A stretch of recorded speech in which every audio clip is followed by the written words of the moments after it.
काय ते काय कोसळला, खांब कोसळला आणि पाणी सगळीकडनं येतंय, त्याचं म्हणे राजकारण करू नका. अरे वा, त्याच्यावर बोललं की राजकारण. मग इतकी वर्ष आपण काय करत होतात? दुसऱ्यांच्या सरकार जेव्हा होती दुसऱ्यांची, त्यावेळेला तुम्ही काय करत होतात? त्यावेळेला जी आंदोलनं झाली ते राजकारण नव्हतं. स्वतःच्या अंगाशी आल्यावरती ते राजकारण, विरोधकांचं राजकारण, असं कसं होईल? आणि काय म्हणतायत म्हणे, एक वेळ मला बोला पण महाराष्ट्राचा अपमान मी सहन करणार नाही. वा रे वा, लोक त्या मिसिंग लिंक बद्दलच बोलतायत, महाराष्ट्राचा कुठे अपमान करतायत? पण ते काय सगळं घेऊन जायचं, म्हणजे ते वरपासून खालपर्यंत आता काय सवय लागली आहे.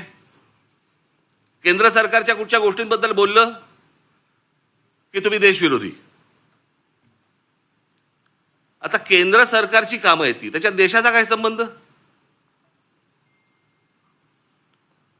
आता मिसिंग लिंक बद्दल बोललं तर ह्याच्यात महाराष्ट्राचा अपमान कुठे आला? लोकांनी प्रश्नही नाही विचारायचे काय झालंय ते. इतके दिवस जे मोबाईल फोनवरनं विरोधकांना जे करत होते ना, शिव्या घाल, वाटेल ते बोल, हे जे सगळे त्यांच्या ठेवलेल्या टीम्स आहेत ना, हे जे सगळं सुरू होतं ना, ते आता अंगलट आलंय. आता ह्यांच्या दामदुपटीने ह्यांच्या अंगावरती येत आहे आणि त्याच्यामुळे लागले आता त्रास व्हायला लागला त्याचा. आपणच सुरू केल्यात त्या गोष्टी. गेल्या 10-12 वर्षातच ह्या सगळ्या गोष्टी मोठ्या प्रमाणावरती सुरू झाल्या. विरोधकांना वाटेल ते बोलणं, विरोधकांना शिव्या घालणं, वाईट साईट लिहिणं, सगळ्या गोष्टी ज्या सुरू झाल्या हे तुम्ही बसवलेल्या टीमकडनंच सुरू झाल्या. आता तुमच्या अंगावरती येत आहे ते सगळं, आणि तुमच्या अंगावरती येत आहे म्हणून लगेच महाराष्ट्राचा अपमान. ह्याच्यात कसला आला महाराष्ट्राचा अपमान? राम मंदिराच्या चोरीबद्दल बोललो की म्हणे धर्माचा अपमान. अरे चोरी आहे ना ती, ह्याच्यात धर्म कुठे आला?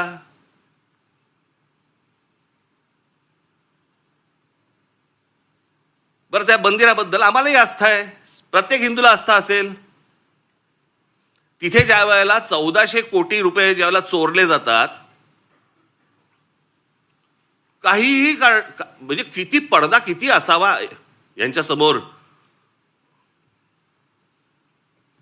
म्हणे वक्फ बोर्डामध्ये ज्या वेळेला म्हणे तिकडे चोऱ्या झाल्या त्याच्याबद्दल तुम्ही नाही बोलणार. आम्हाला काय देणं घेणं?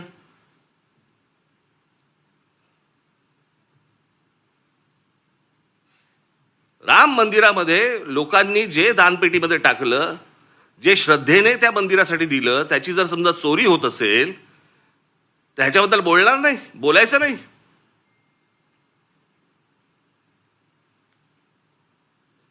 काल ते कोणतरी होसबळे का कोणतरी आहेत ते म्हणे म्हणे धर्मविरोधी जे लोक आहेत ते म्हणे पसरवतात. आम्ही धर्मविरोधी? हा देश काय धर्मविरोधी आहे?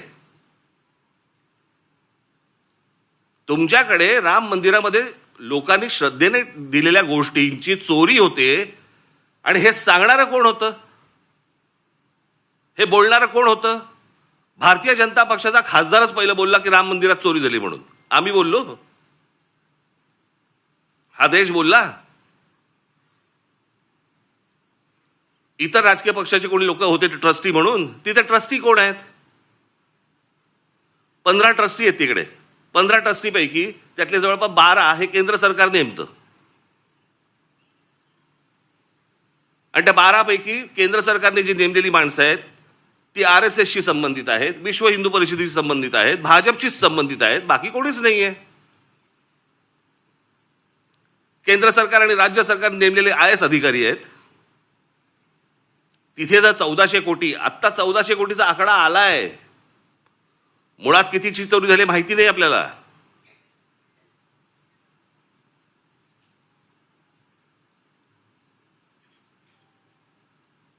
चोरी झाल्यावरती समजा असं पकडा, आत्ता दुसऱ्यांचं कोणातरी सरकार असतं आणि राम मंदिरामध्ये चोरी झाली असती, भारतीय जनता पक्षाने काय केलं असतं?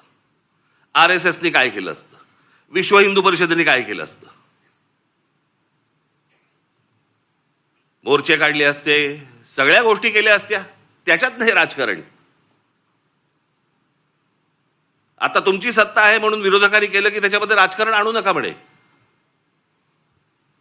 आता त्या मिसिंग लिंकचं झालं, यांचा एक मंत्री म्हणतो ते नैसर्गिक आहे,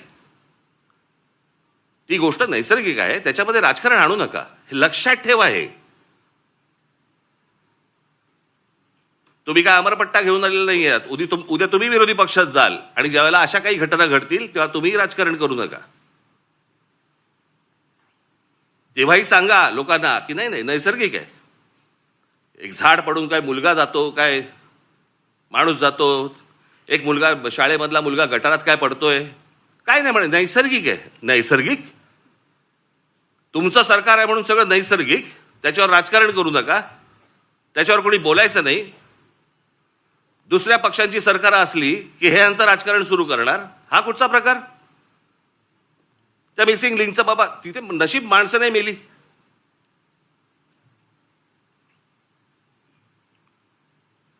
गंमत बघा, त्या मागे 2005 मुंबईमध्ये आला होता ना फ्लड, ते सगळं पाणी वगैरे तुंबलं होतं. 1000 मिलीमीटर पाऊस पडला होता, 1000 मिलीमीटर. काही 2-3 तासाच्या अंतरात त्याला मुंबईची ही हालत झाली होती. 1000 मिलीमीटर. आणि आता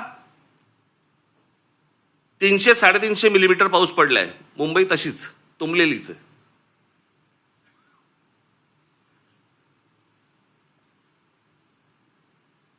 तेव्हा वारे बाप वाटेल ते बोलायचे, वाटेल ते सगळी आंदोलनं करायची, पैसे खाल्ले, हे केलं ते केलं, तेव्हा राजकारण नाही. आता मुंबई तुंबली, नाही नैसर्गिक आहे. ती कोणती बाई ती गाणी म्हणायची, काय ते गाणं होतं ते, तुला मुंबईवर भरोसा नाही काय, कुठे गेली ती आता? तिचा आला व्हिडिओ.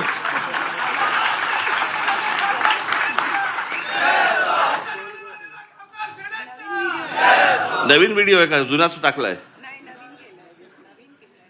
नवीन केला असेल तर चांगलं आहे, कोणाला वाहिलेली नाही ती. पण तेव्हा गात होती तेव्हा सुख घेतलं. आता दुसरे जेव्हा बोलायला लागले त्यावेळेला त्रास व्हायला लागला. आता मला दुसरं कळलं नाही, मला मुख्यमंत्र्यांचं विधानसभेतलं भाषण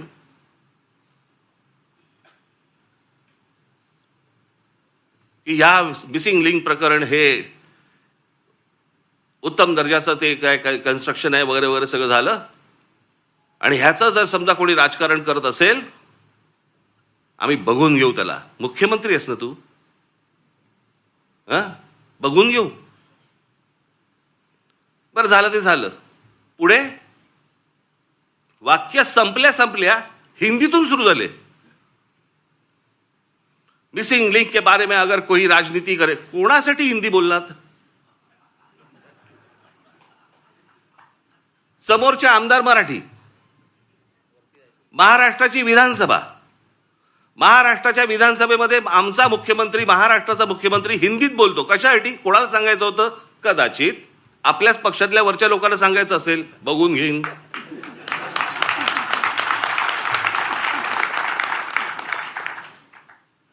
त्यांनाही माहिती आहेत हे सगळे व्हिडिओ येत आहेत कुठून, हे सगळं काय चालू आहे राजकारण. मी त्याशी बोललो नाही का, माझ्या पत्रकार परिषदेमध्ये बोललो ना, जी काय घमासान सुरू आहे ना आता तिकडे पक्षामध्ये, फक्त बघत राहा, पाहत राहा. मुंबई महाराष्ट्राचा, ठाण्याचा काय विचका झालाय, पुण्याचा, सगळ्यांचा शहरांचा विचका झालेला आहे, ज्याला हे विकास म्हणतायत. मी ह्या विषयावरती इतकी वर्ष बोलतोय मी की आपल्याकडे डेव्हलपमेंट प्लॅन येतो परंतु टाउन प्लॅनिंग आपल्याकडे होत नाही, आणि त्याचा ही शहरच सगळी बर्बाद होणार आहेत, झालेलीच आहेत, अजून होणार. बघावं तिकडे सगळीकडे इमारती सगळ्या उभ्या राहत आहेत.